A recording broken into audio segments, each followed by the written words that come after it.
নমস্কার সবাই, কেমন আছো? আশা করি সবাই খুব ভালো আছো আর আমিও খুব ভালো আছি। তো প্রতিদিনকার মতো আজকে একটি নতুন ভিডিও নিয়ে তোমাদের কাছে হাজির হয়েছি। তো সবাইকে প্রথমে জানিয়ে নিই শুভ নববর্ষ। আজকে হচ্ছে বাংলা বছরের প্রথম দিন। তো সবাইকে পহেলা বৈশাখের অনেক অনেক শুভেচ্ছা আমার তরফ থেকে। তো দেশ এবং দেশের বাইরে যারা আছে সবাই পহেলা বৈশাখের শুভেচ্ছা নিও। আর পরিস কিচেনে তোমাদের সবাইকে স্বাগত। তো তোমরা সবাই আমার সাথে সাথে আজকে পয়লা বৈশাখটা উপভোগ করো। আজকে পুরো ভিডিওটা থাকবে পয়লা বৈশাখের দিন আমি কী কী করলাম সেই সব কিছুই থাকবে এই ভিডিওতে। তো সবাই এই ভিডিওটা এনজয় করো আর পাশেই থাকো। তো চলো কী কী করি তোমাদের সাথে শেয়ার করা যাক। তো আমি আর মেয়ে ছাদে উঠে একটু ভিডিও করছিলাম, কিছু ছবি তুলেছি।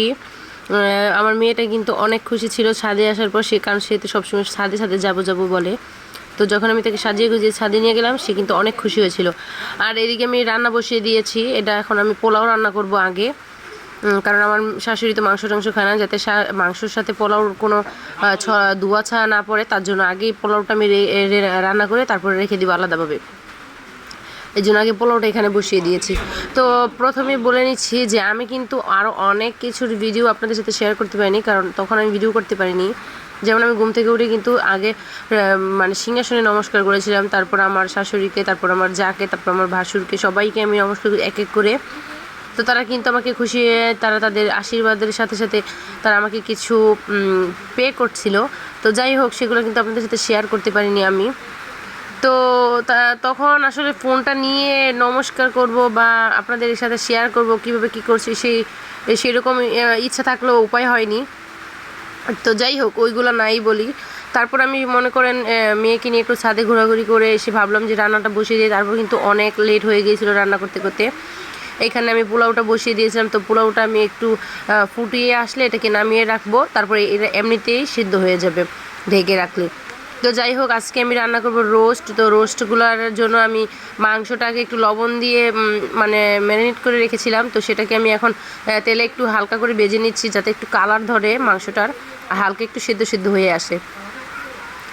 তো এখানে কিন্তু আমি মাংসটাকে খুব ভালোভাবেই মানে ভাজছিলাম, যাতে মানে কালারটা খুব দেখতে সুন্দর আসে আর মাংসটা একটু ভাজার মধ্যে হালকা সিদ্ধ হয়ে যায়। তো এরকম করে কিন্তু আমি আরও অনেকগুলো মাংস ভেজে নিয়েছিলাম। তো এখন আমি রান্না করব রোস্ট। রোস্টের জন্য আমি এখানে তেজপাতা আর গোটা গরম মশলা দিয়ে দিব। তারপর আমি এখানে কিছু পেঁয়াজ দিয়ে দিব। তো এই তো গোটা গরম মশলা আর কিছু পেঁয়াজ দিয়ে দিলাম তেজপাতার সাথে। তো এটাকে এখন আমি ভালো করে নেড়েচেড়ে এর মধ্যে দিয়ে দিব আদা রসুন আর জিরা বাটা। সেটা আমি একসাথে ব্লেন্ডার করে নিয়েছিলাম মিক্সারে। তো সেটা আমি দিয়ে দিলাম, আর এখানে দিয়ে দিচ্ছি কিছুটা ধনে গুঁড়ো। আর এটার পর আমি একটু হালকা হলুদ আর একটু মরিচের, মানে হলুদ বলতে হালকা একটু সামান্য দিয়েছিলাম, কিন্তু তেমন একটা দিইনি।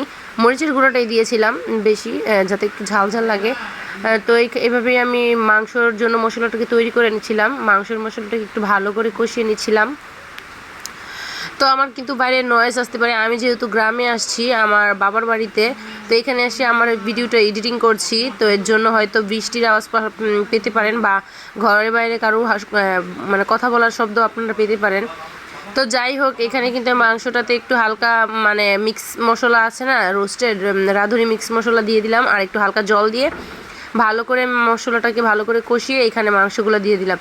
তো এখন আমি এই মশলা দিয়ে মাংসটাকে ভালো করে কষিয়ে নেব। তার জন্য আমি এটাকে কিছুক্ষণ ঢেকে রাখবো। তো এই তো আমি এখন ঢেকে রাখবো। তারপর আবার ঢাকনা উঠিয়ে এর মধ্যে আমি আরও কিছু ইনগ্রিডিয়েন্টস অ্যাড করব। তো এখানে কিন্তু আমি হালকা একটু গুঁড়ো দুধ আর বাদাম আর কি মিক্সারে ব্লেন্ড করে নিয়েছিলাম, তো সেটা দিয়ে দিচ্ছিলাম। আর এটা কিন্তু মাস্ট দিতে হয়, যে রোস্টের জন্য কিন্তু বাদাম বাটাটা মানে খুবই দরকার। তো আমার মনে হয় আর কি, জানি না আপনারা কীভাবে রান্না করেন। তো এগুলো দিয়ে আমি ভালো করে কষিয়ে আর মানে সুন্দর করে ভালোভাবে এটাকে সেদ্ধ করে নামিয়ে নিয়েছিলাম। তো একটু লেবুও দিয়েছিলাম, সেটা স্কিপ করা হয়ে গেছে। তো রোস্ট আমার রেডি, এখানে পোলাও রেডি। তো এটার সাথে কিন্তু আমি হালকা কিছু কুমড়োর বেগুনি আর বেগুনি রান্না করেছিলাম। তো কুমড়োর বেগুনি আর বেগুনি রান্না করে শাশুড়িকে দিয়েছিল, কারণ উনিতে মাংস খাবে না আর নিরামিষ। এদিকে পয়লা বৈশাখে টাকা পাইছে প্রথমে প্রণাম করে। কত টাকা পাইছে? 500, 6, 7, 8, 9, 10, 1000, 1140 টাকা পাইছে প্রথমে। দেখছো এগুলো কি পাইছ? এগুলো প্রথমে পয়লা বৈশাখের দিন সবাইকে প্রণাম করে পাইছে। এই টাকাগুলো এখন প্রথমে ব্যাংকে ফেলাবে, বুঝছো? প্রথমে কিন্তু ব্যাংকে টাকা ফেলাইতে অনেক পছন্দ করে। নাও নাও টাকা ফেলাও, নাও বল দিয়ে ফেলাও, বল দাও, বল দিয়ে লাও, বল দিয়ে লাও টাকাটা। ঠিক আছে, ধরো ধরো। তো আমার মেয়ে কিন্তু ছোট থেকে সে দেখে আসছে যে আমি ব্যাংকে টাকা ফেলাই, মানে আরও ছোট থেকেই দেখছে, তো সেভাবে সে দেখে দেখে এখন তারও একটা অভ্যস্ত হয়ে গেছে। টাকা দেখলেই বলে যে মা ব্যাংকে ফেলাবো। তো এখানে সে কিন্তু কিছুটা টাকায় পয়লা বৈশাখের যেগুলো পেয়েছিল সেগুলো ফেলে দিচ্ছে ব্যাংকে। তো আমার মেয়ে কিন্তু প্রণাম করে অনেকগুলো টাকাই পেয়েছিল, সে সর্বমোট পেয়েছিল প্রায় 1500 টাকার উপরে। সেখান থেকে আমি কিছু টাকা ওকে প্রণাম করার পর দিয়ে দিয়েছিলাম। তো এখানে যা ছিল তারপর সেগুলা প্রথমে ব্যাংকে ফালিয়ে দিচ্ছিল। তো যাই হোক, বাচ্চাদেরকে ছোট থেকে এই মানে অভ্যাস করাটা কিন্তু খুব ভালো। তো যাই হোক, আমি কিন্তু এই ফুল ভিডিওটাতে আপনাদেরকে সব কিছু শেয়ার করার চেষ্টা করেছি। আর বাচ্চাদেরকে কিন্তু আপনারা এরকম একটা অভ্যাস গড়ে তুলতে পারেন, কারণ এই অভ্যাসটা যখন ছোটোর বাচ্চারা ছোটো থেকেই শিখবে তখন কিন্তু তারা সঞ্চয়ের পন্থাগুলো খুব ভালোভাবে জেনে যাবে, বুঝে যাবে। তো একটা মানুষের জীবনে কিন্তু সঞ্চয় করাটা খুবই জরুরি। তো যাই হোক বন্ধুরা, আমার যতটুকু সম্ভব হয়েছে আপনাদের সাথে শেয়ার করেছি। তো আমার ভিডিওটা আপনারা পুরোপুরি ওয়াচ করে বলবেন কেমন হয়েছে। তো আজকের মতো আসি, বিদায়, নমস্কার বন্ধুরা।